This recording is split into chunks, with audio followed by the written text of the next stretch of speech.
Ahoj, jmenuji se Steven Krt, jsem šampion ve welterové váze v organizaci I'm Fighter. Čeká mě teď obrovský zápas s Petrem Monstrem Knížetem. Jdeme vlastně o titul. RFA I'm Fighter je to takový speciální titul. Tenhle zápas se odehraje 11.11.2023 v Unip aréně v Praze. A já bych vám chtěl ukázat takovou nějakou přípravu, jak se zápasník připravuje, jak po technické stránce, tak co jí, jeho jídelníček, jak zavodňuje, odvodňuje. Takže takovýhle nějaký video bych vám chtěl ukázat. Určitě sleduj, budeme z těch videí natáčet víc. Takovou nějakou moji cestu, buď tě to bude zajímat, anebo tě to bude zajímat. Takže dneska je 5.11. a to už je vlastně 6 dní do zápasu. Mě dneska čeká lehký trénink, drillovačky, to, co jsme měli vlastně celou přípravu. Bude to primárně striking, práce na vzdálenost, nějaký kontry, nějaká práce s vokem, nějaká akce a reakce. A práce s tím vlastně už je 5 dní do zápasu, 6 dní do zápasu a už mám 5 kg dole, takže je to takový, zavodňuju, už mám 8 litrů v sobě a 2 přede mnou, takže let's go.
Takže dneska nás čeká trénink na zemi, grappling a ground game a máme 5 dní do zápasu, zase jsem o kilo chudší, což je parádní věc a dneska to bude více zase už opravdu zase jenom drillovačka, zase toho, čeho jsme si najížděli a primárně práce ze spoda, takže to nás dneska čeká. Cítím se jako pytel hoven, protože už mám 5-6 kg dole. Včera jsem zavodňoval 10 litrů, dneska 5 litrů, zítra mě čeká ještě 5, všechno je nějaký bez chuti. Já jsem takový bez chuti, takže 0 sacharidů, takže těžká to dřina.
Takže čau, dneska je 7.11. a máme 4 dny do zápasu.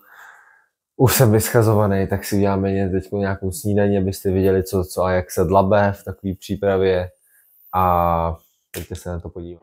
Takže na pánev si dám gíčko, to je 0 tuk, vlastně jenom taková mastnota na vajca, abych co nejvíc ušetřil kalorií. Tak.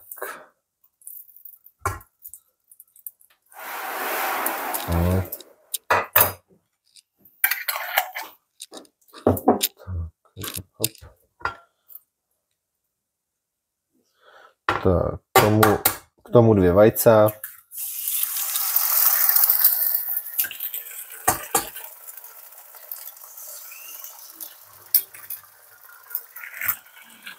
Děláme si je na míchačku, to mám nejradši.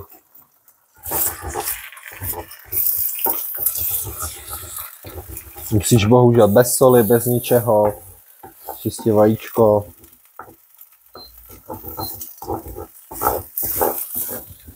Protože jsem na 0 sacharidech, vlastně můžu jenom tuky a bílkoviny. Takže na to jsou vajíčka úplně skvělý, samozřejmě maso je na to dobrý. A teď žádný maso ráno nemám, to si dám až odpoledne.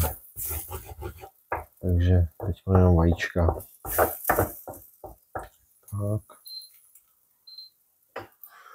K tomu si dám odměrku proteinu s tvarohem. se trošku zasytil, zase doplnil nějakou tu bílkovinu. V proteinu nějaký gram, nějaká lehká gramáž sacharidu je, ale já můžu teoreticky 50 na den, ale i tak to omezuju, abych to měl echt.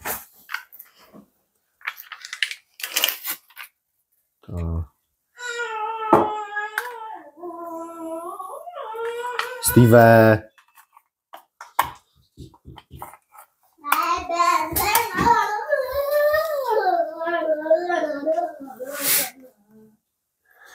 Takže zamíchám si protein s tvarohem.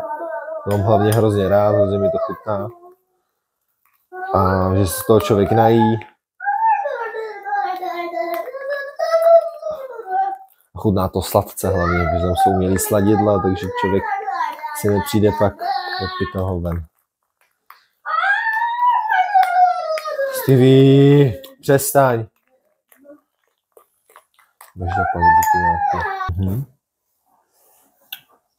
Takže samozřejmě tahle snídaně by mi nestačila do nějaké regenerace, takže tomu beru vitamínky, mám to krásně jak důchodce popsaný a tady mám úterky, co v tom vlastně všechno je.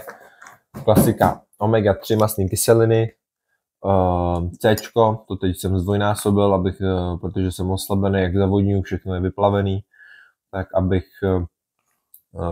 nenastydl nebo aby moje imunita neselhala. K tomu mám magnésko, Bčko, zinek a ještě nějaký magnésko, protože jsem teď docela trpěl na křeče, takže jsem ještě použil jednu značku a tak. K tomu ještě nějaký tady multivitamínek a vlastně tady to všecko po jídle zapijím. Takže tak. Dneska zapijím 5 litrů vody a zítra už jenom 2, takže už to bude takový kritičtější s tou vodou. Takže tak.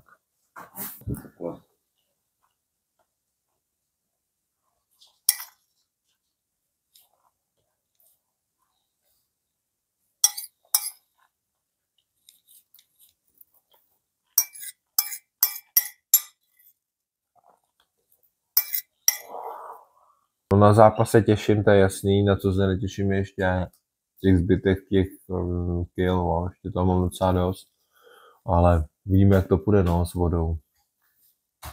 Jo. To může.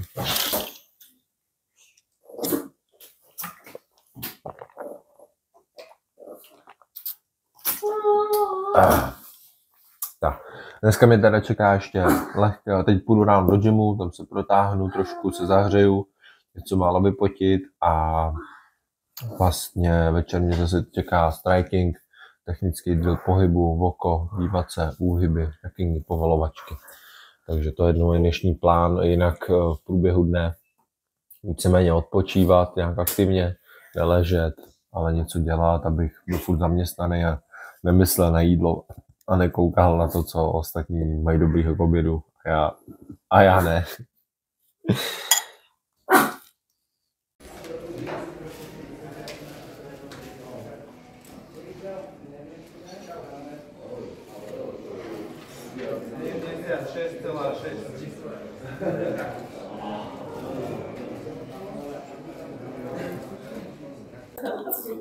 Tak, vážení úspěšně za námi, váhový limit splněn a teď už jenom to hezký.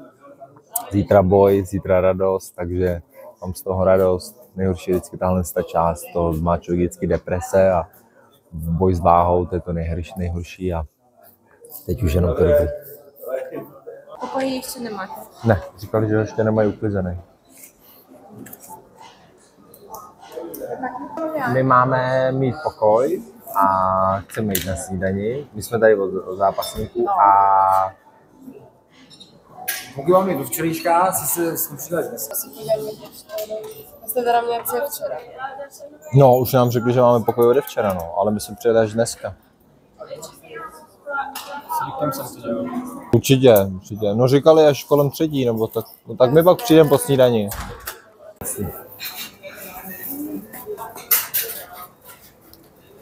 Kučičky, talířky, zákusečky.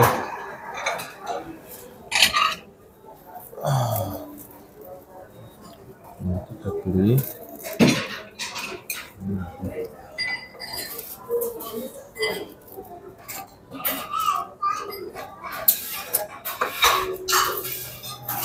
Já si cvičím a my si mají vajce.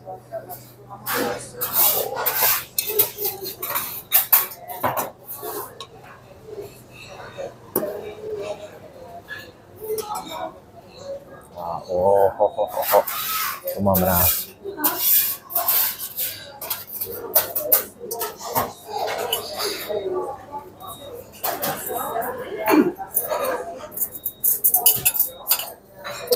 Párečky.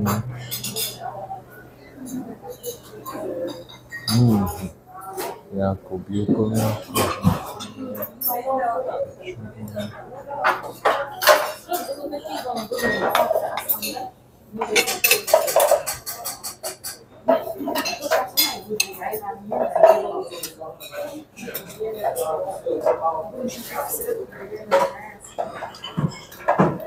Tady mají sýry, tady si dám nějaký sýreček.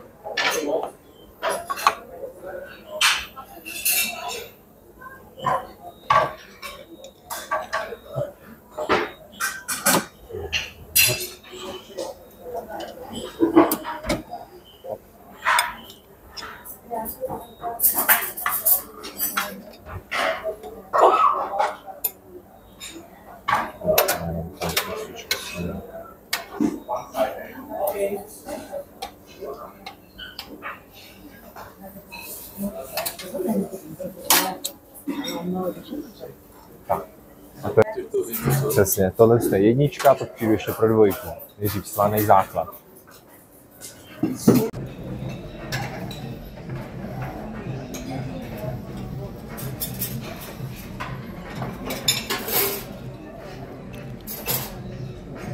Jaký to je zase jíst? Jsem měl 3 dny kuřecí prso na vodě. To je nic moc.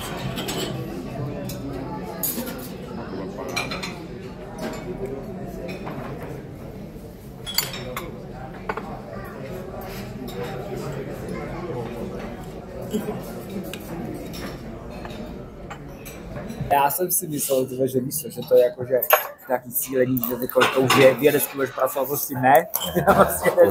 Jedeš na hromady, tak teď už to vím, že to není jako, že musím říkat trošku toho opatrně rozdělit.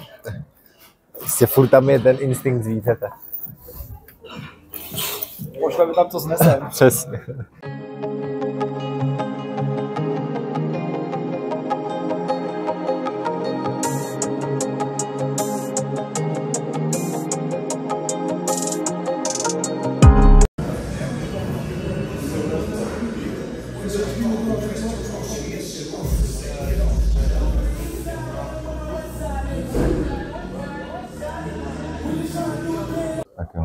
Takže dneska den zápasu, právě se nacházíme v RPG, v Unip aréně, tady přímo se zápasí a čirou náhodou je tady náš přátelený klub RPG, nejlepší pražský klub, kdybych byl Pražák, tak určitě trénuji jenom tady a jsou tady hrozně hodní kluci, jako je třeba David Hošek, s kterým jsem teď hodně spolupracoval, Ženja Orlov tu je, Míra Broš, Inkvizitor, Matuš Juráček a spoustu dalších, jo, Vítěz Mrákota, Lukáš Olejník, to je taky varský kluk vlastně.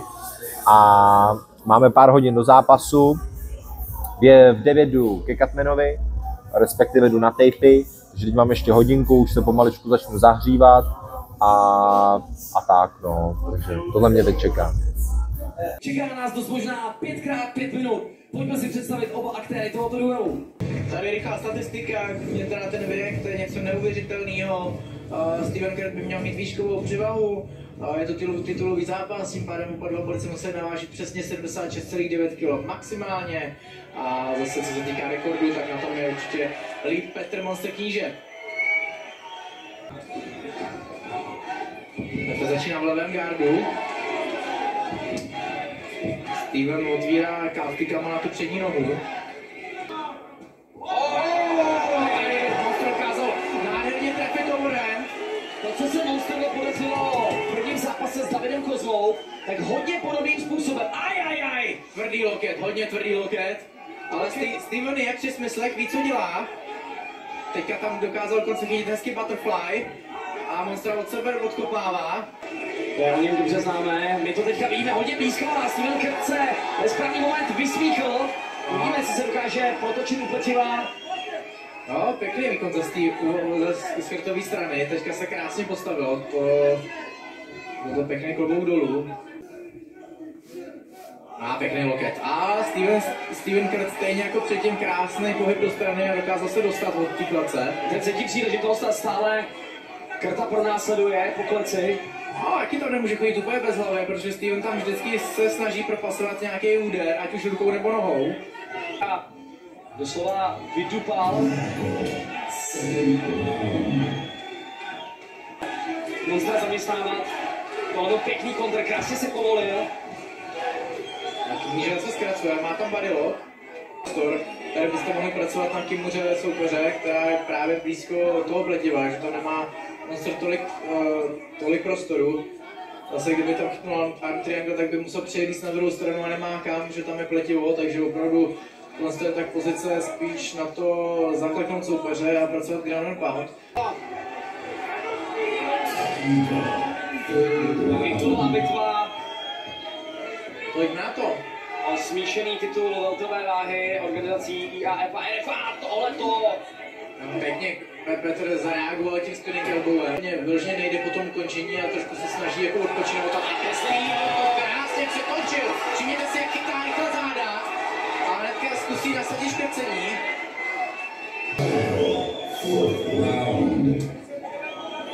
Tak, první šampionské kolo. Petr zkusil těm rozběhnutým low kickem. Úplně se necítí komfortně. Teď se tam drží teda za pletivo. Což nebylo úplně fér, ale Stevena to nějak nerozhodilo, dokázal se z monstra hodit a teď mu leze zase na záda. Ale Petr to dokázal pěkně otočit, ale je to on, který končí na zádech. Ano. Pěkně. On se pomohl háčkem a pěkně dostal Petra zase zpátky bezpečně pod sebe, ten zase zkouší tu Kimuru a nemá ji špatně chycenou, ale jednak nemá čas a jednak se z toho Steven dostal a půjdeme do pátého posledního kola tohoto zápasu. A pokud se mu to podaří podobně jako Viktor Červinský, tak věřím, že jeho jméno se ve světě MMA zapíše hodně tučným písmem, ale nepředbíhejme. No, ale tohle bylo od Stevena trošku ledabilé, ten tam šel trochu naivně. Monster tam dokáže vykouzlit nějaký spinning backfist a podobně. No a teďka se mu to Monstrovi hodně nevyplatilo, protože zkusil spinning elbow a Steven Kert ho dokázal z toho hodit.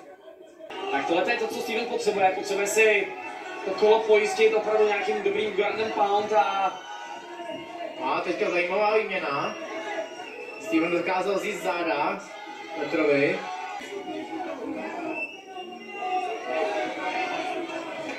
Tohle je věc, která Stevenovi naprosto vyhovuje. Ten bodylock mu šetří síly, protože nemusí vynakládat extra sil na to, aby si tu pozici udržel a zároveň může ti dělat poměrně náročný, protože jinak se mu dobře nedejchá, když ho takhle držíte těma nohama a zároveň mu ten dech pořád narušují rány, byť malý, tak pořád je to něco, co vám ten dech rozhazuje. Pojďme se podívat na rozhodnutí bodových rozhodčí. 48-46 Kert. 48-46. Rovněž Kert. A u třetího rozhodčího 48-45. A 3-0 na body. A novým šampionem welterové váhy organizací IAF a RFA se stává Steven Kert.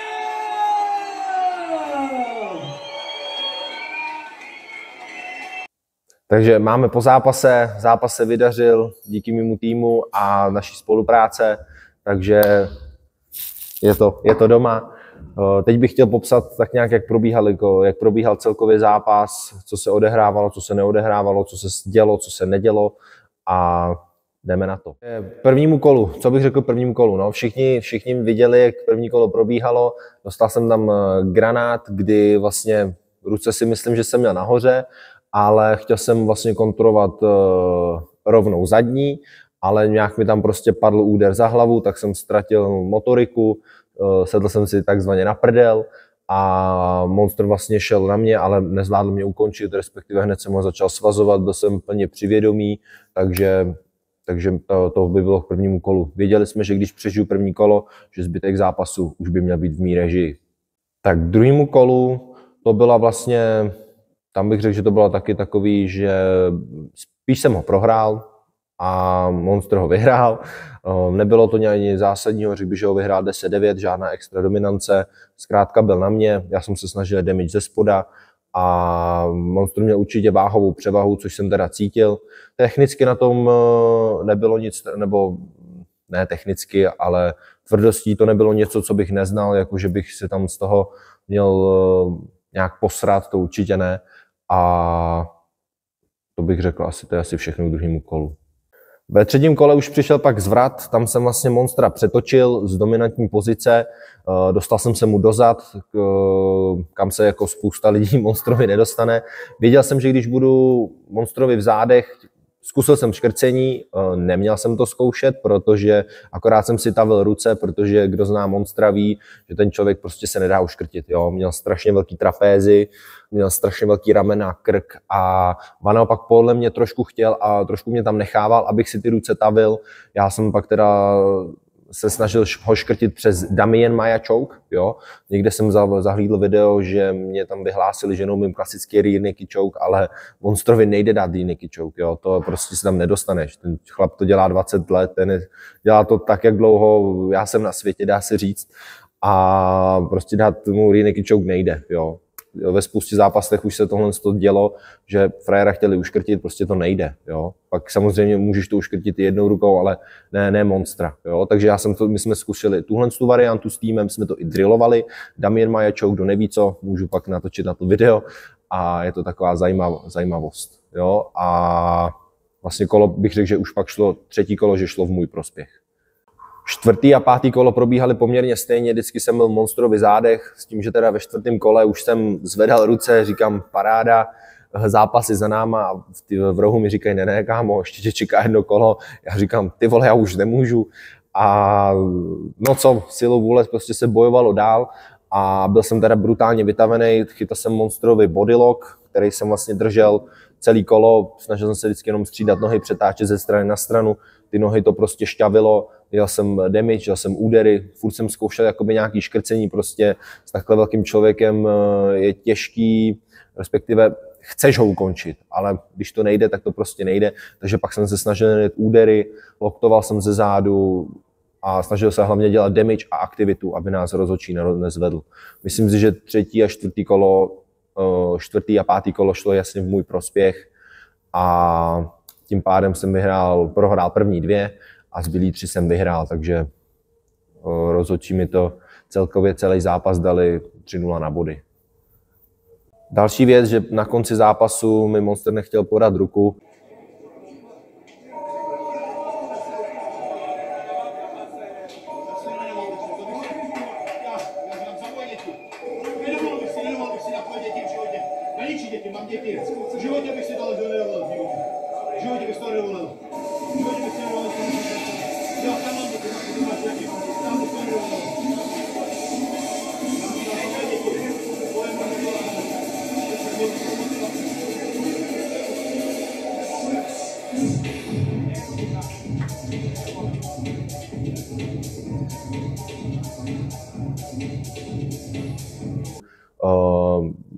Já jsem se v pátém kole trošku hecoval a mrmlal jsem si tam něco pod vousy, jakože za mý děti, bám, prostě největší motivace v mém životě jsou mý děti.